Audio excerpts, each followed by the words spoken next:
গরুর মাংস এখন একটি রাজনৈতিক খাবার। বাংলাদেশ-ভারত সম্পর্কের একটি রূপক হিসেবে সম্প্রতি সময়ে পরিচিতি পেয়েছে খাবারটি। এর নেপথ্যের মূল কারণ, ভারতে গরুর মাংস খাওয়াকে নিরুৎসাহিত করা হয়, আর বাংলাদেশে এই খাবারটি সবচেয়ে লোভনীয়। ভারতকে বয়কট করার তাই একটি সুন্দর উপায় হতে পারে বেশি বেশি গরুর মাংস খাওয়া।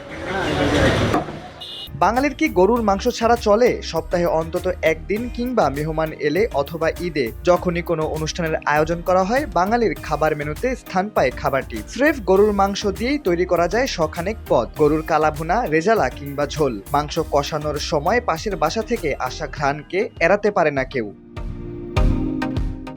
বাঙালির এই পছন্দের খাবারটি নিয়ে রয়েছে অসংখ্য আলোচনা। বেশি প্রিয় খাবার হওয়ার কারণে এর দাম নিয়েও আলোচনা হয় সবচেয়ে বেশি। বাংলাদেশে ধনী থেকে গরিব সবাই প্রায় গরুর মাংস পেলে চেখে দেখতে ভুল করেন না। যাদের আছে উচ্চ রক্তচাপ, তারাও সুযোগ পেলে লুকিয়ে এক টুকরো চর্বি অথবা সলিড পিস মেরে দিয়েছেন, এমনও নজির রয়েছে।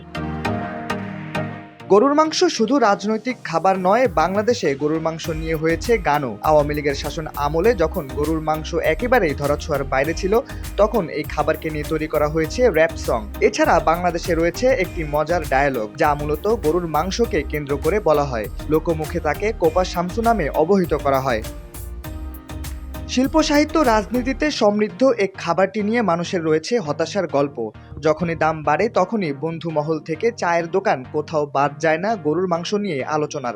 কেউ দুষছেন পাশের দেশকে, তো কেউ দুষছেন দেশি সিন্ডিকেটকে। এভাবেই কেটে যায় সময়। সম্প্রতি শোনা যাচ্ছে বাংলাদেশে সুলভ মূল্যে গরুর মাংস দেবে ব্রাজিল। এতে বাংলাদেশে আর্জেন্টিনার সমর্থকরা কিছুটা নাখোশ হলেও আদতে লাভ হবে বাংলাদেশের। এর আগেও বাংলাদেশে গরুর মাংস পাঠানোর প্রস্তাব দেওয়া হয়েছিল, তবে বিগত আওয়ামী লীগ সরকারের সময় আমলাতান্ত্রিক জটিলতা ও প্রয়োজনীয় সনদ না পাওয়ায় শেষ পর্যন্ত ব্রাজিল থেকে গরুর মাংস আনা সম্ভব হয়নি।